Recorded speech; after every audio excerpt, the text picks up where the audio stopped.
Bonjour à tous, c'est GLG et je vous souhaite la bienvenue pour cette nouvelle vidéo. Aujourd'hui, on va parler de la Akazo Brave 8, une caméra sport qui est forcément dérivée de la Akazo Brave 7, voire de la 7LE dont on a déjà testé, mais ils l'ont carrément upgradé, ils ont tout mis mieux et on verra que c'est vraiment pour le meilleur. Et oui, parce que voir les produits en photo c'est bien, mais les voir en vidéo c'est mieux, alors débridez-vous et découvrez tout notre high-tech ou smartphone.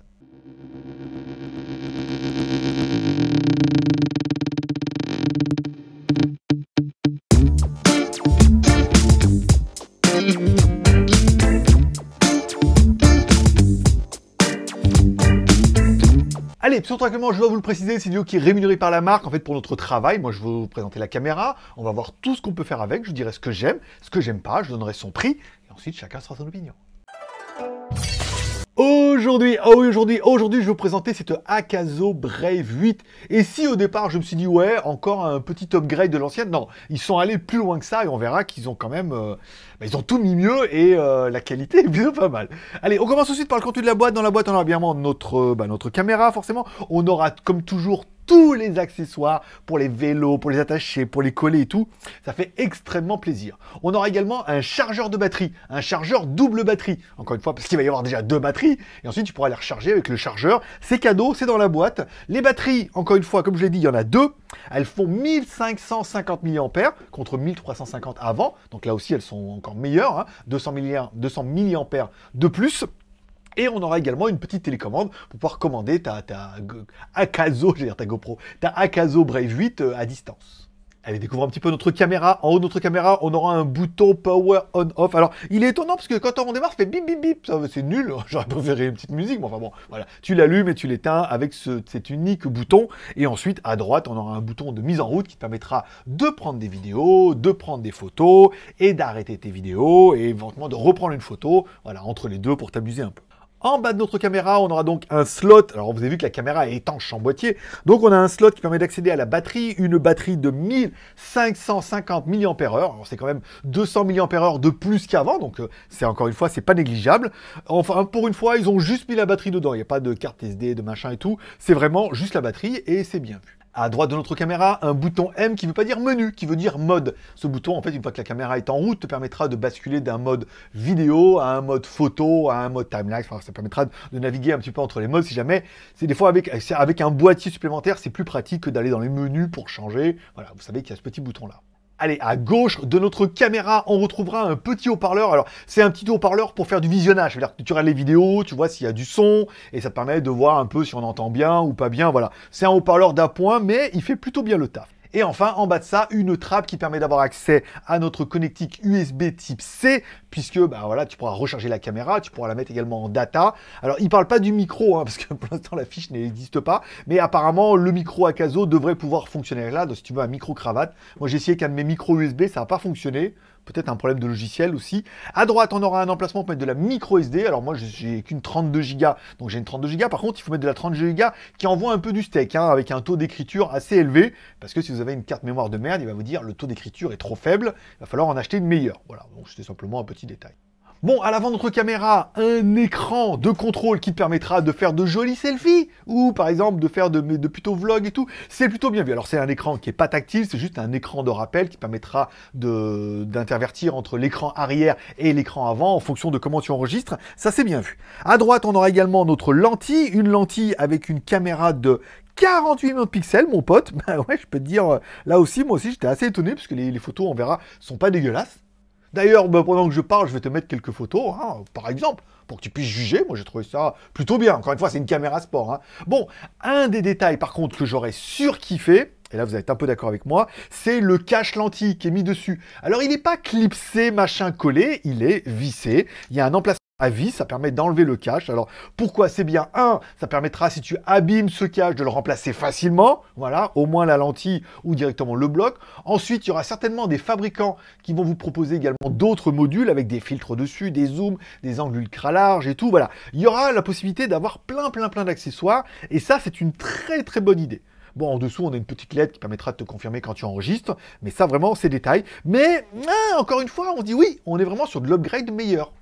Comme de l'upgrade, quoi. Bon, à l'arrière de notre caméra, on aura un grand LCD. Alors, un LCD tactile, bien évidemment, qui permettra d'avoir accès au menu. Alors, nous, dans notre pré-version comme ça, c'est pas le plus réactif de la planète, hein, mais enfin, il a le mérite au moins de fonctionner. Bon, c'est plutôt bien, on y retrouve facilement ses petits, et il est tactile. Ça va, c'est pas le plus réactif. C'est pas pire que GoPro, maintenant. Il est pas super réactif, c'est pas pire que GoPro. GoPro 10, bon, c'est pas mal, mais bon, c'est pas ouf.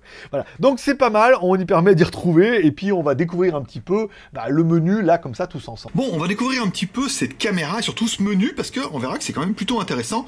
Bon, sur l'écran, quand on appuie dessus, vous voyez, on peut enlever un peu les informations, on reclique dessus, on retrouve la possibilité d'activer ou désactiver le micro. Alors, on peut vouloir un enregistrement sans prise de son, pour enregistrer de la musique, des choses comme ça. Ici, on va pouvoir changer de mode. Ici, l'enregistrement vidéo, les intervalles de temps, les vidéos ralenties. Voilà, donc là, on est dans le mode vidéo. Si on clique en haut, on va passer pareil dans le mode photo, prendre une photo, photo en accéléré. Ici, donc nous, on va revenir dans les vidéos. Ici, dans le premier mode. C'est bien. Alors, le menu, alors on est sur une pré-version, nous, hein, encore une fois, et je pense pas que... il n'y a pas encore une mise à jour. Ça va mériter quand même une petite mise à jour, c'est parfois un peu lent, et on a encore une fois quelques bugs. Je vais voir ça tout à l'heure. Ici, on va pouvoir changer la résolution, donc on voit bien 1080 60 fps, 1080 90 fps, 1080 120 fps, là c'est quand même pas mal, 1080 200 fps. Là, ça commence à être assez intéressant. Avant, c'était vraiment réservé au HD. Hein. Ici, ensuite, on va taper sur le 2K, encore une fois. Ici, on peut aller jusqu'en 2,7K. Ici, on monte les résolutions. Alors, ça permet, on verra qu'il y a un autre menu et jusqu'à 4K 30 fps ou 4K 100 fps en 16 neuvième et tout. Donc, il y a quand même pas mal de modes. Et encore une fois, alors, pour ceux qui veulent faire absolument des ralentis, le 1080 200 fps, est incroyable. C'est incroyable. Par rapport à ce type de caméra-là, c'est vraiment très agréable. Bon, moi, personnellement, je suis plus de l'école 60 fps, puisque si vous voulez faire des images un peu fluides, encore une fois, sans avoir besoin de ralenti incroyable. On revient ici. Ici, vous allez pouvoir possibilité de zoomer. Alors, c'est un zoom qui est, vous voyez, qui est progressif, mais qui permet d'aller quand même un petit peu loin. Vous voyez, quand même, ici, on a quand même quelque chose qui est assez intéressant. On revient ici. J'adore l'effet. J'adore l'effet et tout. Ici, alors après, quand on clique, alors si on clique sur la résolution, là on l'a vu ici, si on clique vers le haut, on aura accès encore une fois à la résolution. Alors il y a des choses qui sont intéressantes et notamment des indices qui sont plutôt pas mal. C'est que oui, on a bien le 4K. Ici, tu vas pouvoir changer le nombre de FPS. Donc 4K, 60 FPS maximum. Et on peut aller, apparemment, vous voyez, il y a la petite option 8K. On verra, c'est vraiment pour l'option time-lapse. On n'a pas encore accès en vidéo, mais il y a un petit mode 8K pour faire des timelapses. Alors après, encore une fois, est-ce que c'est nécessaire? Je ne pense pas. On retrouvera ici la stabilisation d'écran, activer, désactiver, super smooth. Alors on verra qu'il y a plusieurs modes. Il y a le mode normal. Il y a le mode... alors là, il n'y a que 2 modes. Alors, au moins, ils ne s'embêtent pas. Mais il y a un endroit où on verra qu'il y a plusieurs modes. Ici, la mesure. Donc là, c'est pour la cam. Bon, après, on retrouve pas mal de réglages. EV, automatique. On verra ça dans les tests. Activité de marque, couleur. On peut mettre couleur vive. Alors, on va essayer de voir tout de suite. Par exemple, voici une petite différence. Voilà, on est sur des couleurs un peu vives. Un peu plus, qui vont ressembler un peu plus à ce qu'on voit sur de la GoPro. Hein, parce que... les couleurs normales, moi j'ai trouvé l'image un peu plate quelque part. Ici, bon, alors, les couleurs, le rangement, voilà, éteindre. Ici, ok, quand on slide vers le bas, on a accès encore une fois, activer le vocal, activer le Wi-Fi. Donc là, c'est pouvoir connecter directement la caméra à votre téléphone pour le verrouillage. Ici, je ne me rappelle plus exactement ce que c'était. Ici, c'est pour avoir une grille. Quand on va dans les préférences, commande vocale, on peut changer la langue. Donc non, là, eh bien, on l'a mis en français. Le format d'enregistrement, donc NTSC ou PAL. Le codage, donc H264 et H265. Si vous voulez activer la télécommande, ça sera ici, prise de vue, détecteur de gravité, voilà, des choses que vous pouvez activer. Après, il y a encore une fois les paramètres généraux. Ici, hein, c'est là qu'on voit que ouais, des fois ça marche, des fois ça marche pas. À moins que ça passe. Voilà, on retrouve luminosité de l'écran, le son, le voyant, le son de la vidéo qu'on peut activer ou désactiver, encore une fois, et l'arrêt automatique. Alors c'est embêtant, c'est qu'à chaque fois il faut revenir dans le menu ici. C'est pas toujours pratique, encore une fois. Je pense que ça méritera un autre truc. Bon, quand on slide vers la gauche, ici, on a accès encore une fois à enregistrement vidéo. Voilà, encore une fois, enregistrement vidéo, interlace de temps et tout. Donc on retrouve tous les modes qu'on peut retrouver encore une fois avec le menu ici. Hein, vous voyez, on clique dessus, on a accès à la même chose. Ça permet, avec un boîtier, s'il y en a qui n'ont pas vraiment l'habitude. Bon, quand on revient ici, 4K, 100 FPS, donc ça c'est pas du tout ça. Moi je vais me remettre en 1080p, 60 FPS. Au pire, je vous ferai quelques petits ralentis, je vous essaierai de faire quelques petites vidéos avec. Donc là on est 80, 60 FPS. Ici, vous allez pouvoir activer la stabilisation. Donc là, on est en stabilisation off. Vous voyez, on voit bien, il est blanc. La caméra a beaucoup de mal à faire l'autofocus. Ici, on l'active une fois, on est en mode stabilisation. Alors, ce qu'ils appellent le mode... Alors, off, là, on est en mode normal, c'est-à-dire qu'on est sur une stabilisation normale. Et on aura un troisième mode qui va être assez intéressant. C'est le mode super smooth. Mais là, après, on verra tout à l'heure qu'il faudra passer obligatoirement par l'application. Ensuite, si on slide vers la gauche, normalement... Voilà, normalement ça plante. Voilà. Normalement c'est là où, je sais pas, je sais plus quoi faire là. Là c'est planté, alors il faut éteindre la caméra, la rallumer. Normalement on a accès à la lecture du fichier, mais encore une fois, moi je vous dis, moi j'ai une pré... Voilà, là on voit qu'il y a vraiment tout planté. Voilà, donc on va l'éteindre, on va la rallumer. Normalement vous avez accès... Alors la musique de démarrage c'est trois petits bips. Voilà, ici on revient. Ok. Alors ça peut venir de ma carte mémoire. Hein. La première carte mémoire, il m'avait dit désolé, mais elle est super lente. Voilà, donc là j'ai même plus accès. Hier ça marchait bien. Je pense que ça mériterait une petite mise à jour pour corriger ça. Bon, allez, on va faire un petit test. Parce que j'ai upgradé mon aquarium. On va mettre la caméra dedans. Bon, notre caméra est également IPX8 waterproof. Alors, si l'ancienne était résistante à 5 mètres et 16 foot, 16 pieds, ici, on est plutôt sur du 10 mètres et 33 pieds. Donc, on a doublé l'étanchéité de la caméra. Et ça, encore une fois, voilà, ça, c'était 5 mètres, maintenant, c'est 10 mètres. Donc, on a quand même beaucoup plus de sécurité. Là aussi, ils l'ont upgradé. Alors, je vous ai fait une petite vidéo avec mes poissons, encore une fois, pour que vous puissiez voir. Ça n'a pas énormément d'intérêt, mais bon, voilà, vidéo, poisson, tout bien, quoi. Bon, le double screen, il est pareil hein, que sur l'ancienne, hein, ils l'ont gardé ça. Bon, par contre, on n'a pas de IS cette fois, sur cette version-là. On a 3 modes de stabilisation, soit le mode off, c'est-à-dire pas de stabilisation, le mode normal, petite stabilisation qui doit certainement correspondre à l'EIS d'avant, mais bon, ils vont pas l'appeler comme ça, et un mode super smooth. Voilà. Par contre, le mode super smooth, il faudra obligatoirement passer par l'application du smartphone. Ça veut dire que tu récupères la vidéo et tu l'exportes dans ton téléphone en mode hyper smooth. Ça veut dire que c'est le traitement logiciel ou numérique de ton téléphone qui va travailler un petit peu et qui va un peu aligner tout ça. Alors ça oblige à faire une manipulation de plus, mais on verra tout à l'heure que la qualité s'en ressent grandement. Bon, mais bien évidemment, cette caméra ne serait peut-être rien. Alors, certainement, beaucoup vont me dire, la caméra me suffit largement. La télécommande, c'est un petit bonus en plus pour éviter, si tu l'as sur un casque et tout, c'est quand même bien pratique. Par contre, tu peux aussi la contrôler depuis ton smartphone via l'application et on va découvrir un petit peu toutes les fonctions maintenant. Bon, au niveau de l'application, alors il faudra bien la nouvelle application hein, qui puisse un petit peu intégrer la caméra. Ils nous l'ont envoyé spécialement en APK qu'on a pu installer. Donc sur l'ancienne, ne cherchez pas, ça risque de pas fonctionner. On active bien le Wi-Fi ici pour pouvoir reconnecter la caméra. On met détection, on attend, voilà, elle va chercher un petit peu la caméra ici. On voit bien notre Brave 8. Alors, nous on l'a déjà appairé pour vous, ça c'est à peu près le même délire, hein. On revient ici, on va cliquer parce qu'on verra que ça a son importance. Elle se connecte à la caméra. Voulez-vous vous connecter? Oui. Alors, le bon point, c'est que ça reste relativement facile à s'appairer. Ici, après on met connecté et là on a accès directement à la caméra. Bon, le mauvais point, c'est que pendant que la caméra est appairée, on peut rien faire. Voilà, on peut même pas lancer un enregistrement. Vous voyez ici. Alors c'est un peu dommage, c'est-à-dire il faudra vraiment tout faire avec... Attendez, je vais essayer de mettre un peu plus de luminosité sur mon téléphone, ici, hop là, les joies de la molette, voilà. Donc on retrouve au niveau du téléphone, ici, hop là, on retrouvera les réglages, encore une fois, là vous allez pouvoir activer stabilisation d'image, donc là on est sur la super anti-secousse, on est sur normal, off ou super anti-secousse, on verra ça dans la démo tout à l'heure, le format vidéo, les réglages qu'on a vu tout à l'heure, éteindre automatique, économiser d'écran, formater la carte mémoire, réinitialisation d'usine et tout, et la mise à jour du firmware, qui, on l'aura vu, méritera quand même, on a eu la première mise à jour quand on l'a installé, mais il va en falloir une autre. Hein. Ici, on va pouvoir mettre directement les modes, réglages, vidéo ralenti, encore une fois, vidéo normale. Alors, vidéo ralenti, je sais pas en combien elle se met par défaut. en vidéo time-lapse, ici, alors là on est vidéo ralenti, on est plus sur du time-lapse, hein, on n'est pas sur du slow motion. Ici on est sur de la vidéo classique, donc là encore une fois sur de la vidéo time-lapse, et là on est sur de la motion lapse. Alors, les traductions sont pas officimes.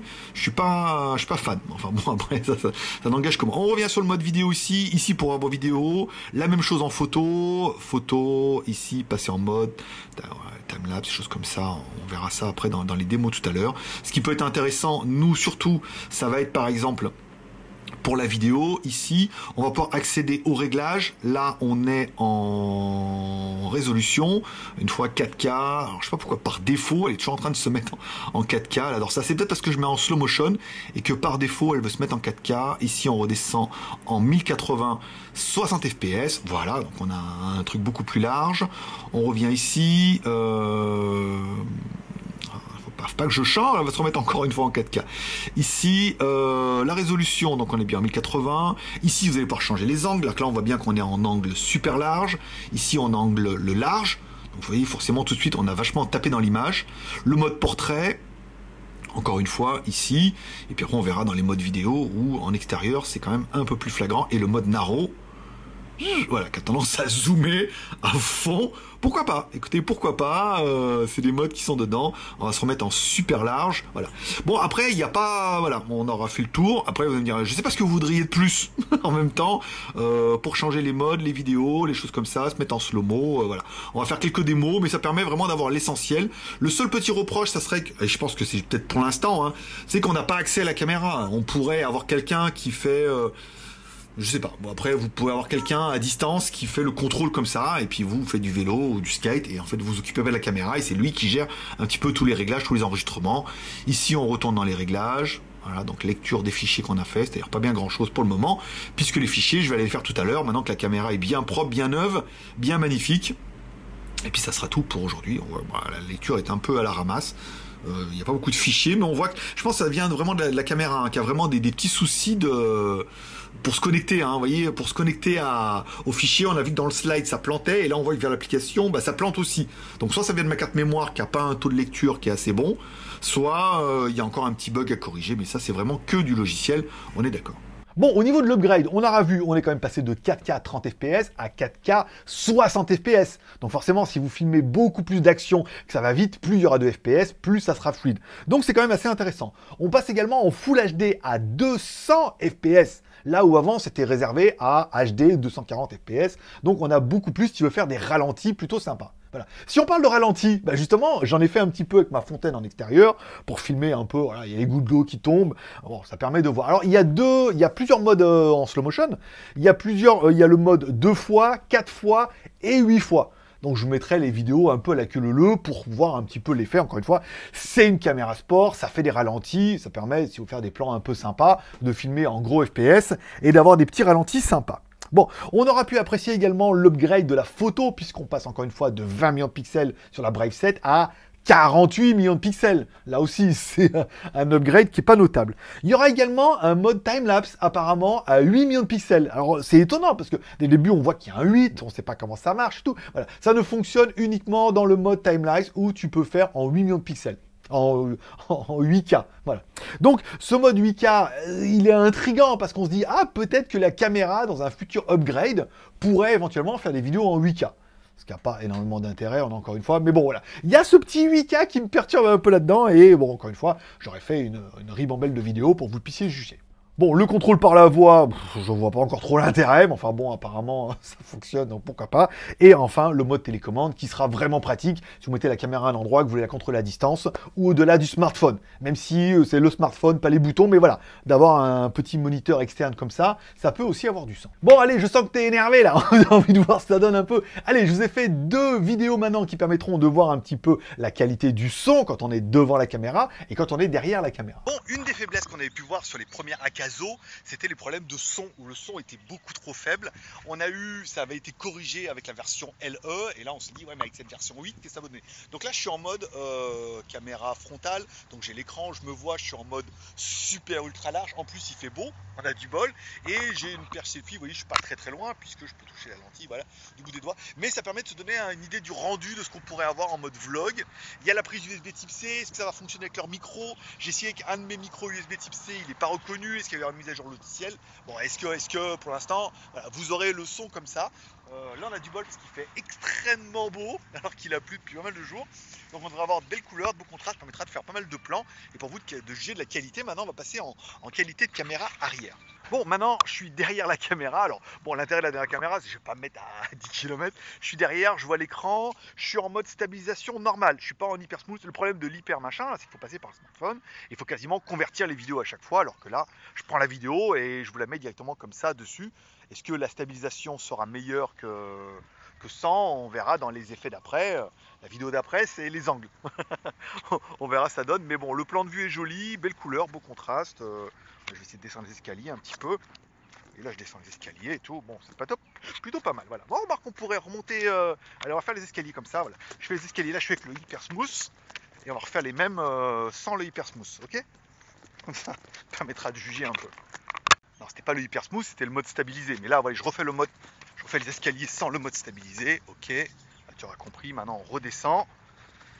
Ok, et maintenant, on va tester avec le mode hyper smooth. Mais l'intérêt du hyper smooth, c'est que je pourrais soit le mettre sans, soit l'exporter avec le fichier. Non, là, normalement, il devrait y avoir deux fichiers. Un, le fichier original, que j'aurais pas à modifier. Et après, l'autre que je mettrai dans mon téléphone, que je mettrai à droite, avec le hyper smooth, qui permettra de juger un peu de la qualité. Bon, il y aura également un mode moto où je vais faire une petite balade en moto. Donc, il y aura forcément un moment en moto où je vais mettre pas de stabilisation du tout. Ok.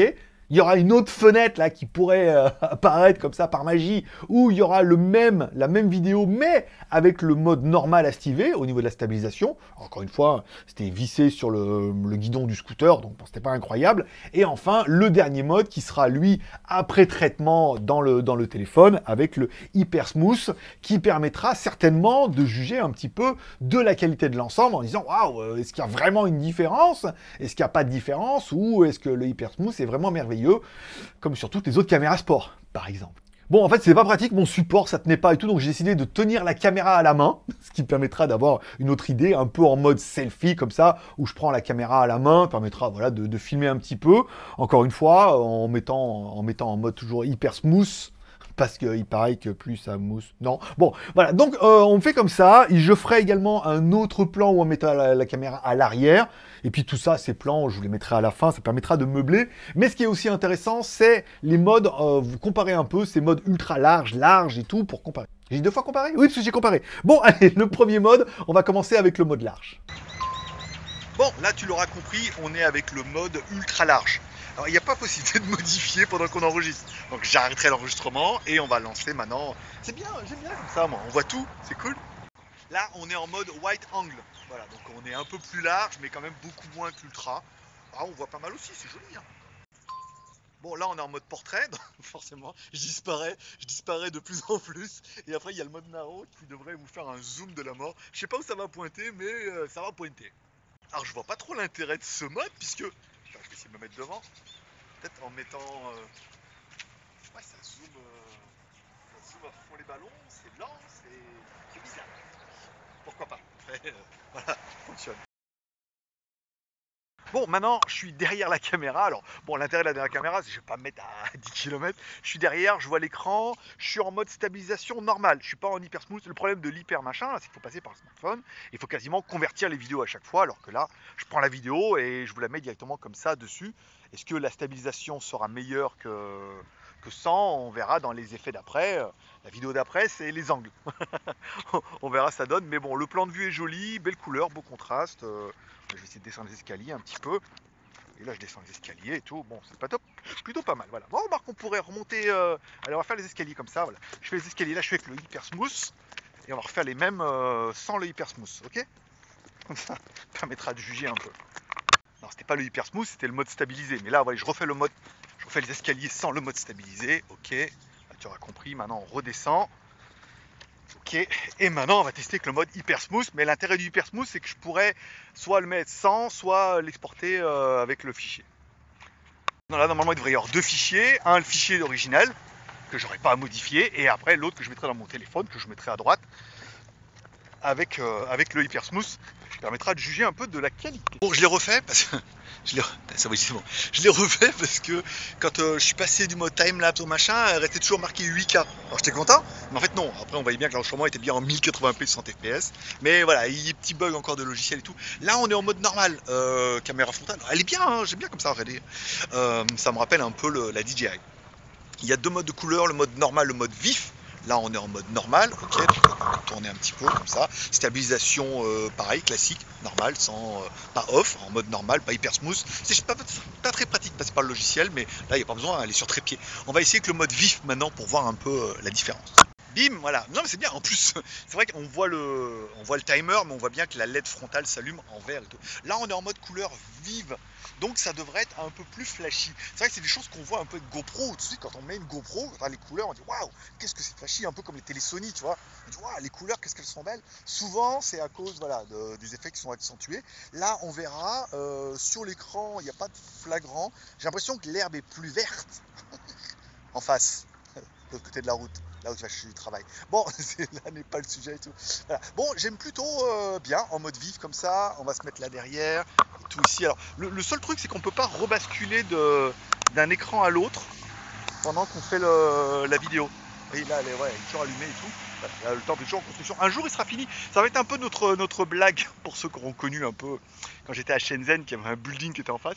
Il restait en construction longtemps. Bah là, ce sera pareil avec le temple. Voilà, le temple, il est en construction et tout. Et un jour, il sera fini. Et mon bateau de pirate est toujours là. Et puis voilà. Puis maintenant, il est temps de rentrer. Je pense que ça suffit pour aujourd'hui. Bon, et le prix, vous me dire. Alors non, le problème, c'est que moi, cette caméra, je l'ai reçue vachement avant et que cette vidéo est prévue pour le 12 et que là, actuellement, je vous fais la vidéo, on est le 7 et qu'elle est toujours pas officielle parce qu'il y a les jours de l'an, enfin, il y a les fêtes nationales chinois et tout, donc ils vont arriver, ils vont faire la présentation officielle de la caméra après les congés et ensuite, ils donneront un prix et ma vidéo devrait tomber un peu comme le lait sur le feu le 12 pour le lancement de cette caméra qui permettra d'avoir un prix. Si on prend la Brave 7, elle était vendue 159 $ sur leur site ou 160 € sur AliExpress, on a de fortes chances que la caméra soit à peu près au même prix. Même si elle était un tant soit peu plus chère, ce qui m'étonnerait, elle reste quand même une très très belle caméra, très très compacte. Dans les équivalents, moi je penserais surtout à la DJI Osmo, hein, l'ancienne que j'avais. C'est l'Action, je crois. Voilà, l'Action qui était pas mal, encore une fois. Mais là, on retrouve vraiment des choses qui sont similaires avec une qualité vidéo que j'ai trouvée ultra propre. Le son est bien, la qualité est pas mal. Il y a la possibilité de mettre éventuellement l'hyper smooth. Et je suis convaincu que cette caméra va se suffire à beaucoup d'entre vous. Peut-être certains vont me dire, ouais, je préfère, bah, mais plus cher, achète-toi mieux.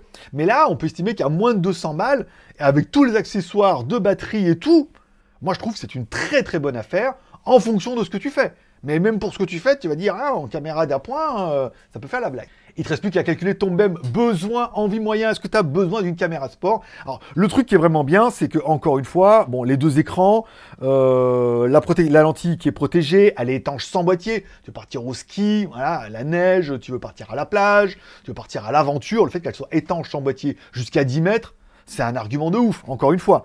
4K, 60 fps, pas mal. Bon, le timelapse en 8K, on n'a pas encore compris. Les photos en 40 millions de pixels, bon, ça peut aussi faire bien. Le mode slow motion jusqu'à 200 fps. Nom de Dieu, voilà. La possibilité de couper, activer le micro, la possibilité d'avoir le mode sans stabilisation, parce que après tu peux vouloir filmer sans stabilisation et la corriger avec ton logiciel de montage. Par exemple, Final Cut fait l'effet hyper smooth et il va retailler dans l'image. Après, ça bouffe un peu des ressources, mais il peut le faire. Et tu peux filmer en mode normal ou en mode hyper smooth en sachant que tu pourras retravailler la vidéo plus tard. Les angles super larges et tout, l'étanchéité, ça c'est vraiment des trucs que j'ai trouvé moi super bien sur cette caméra.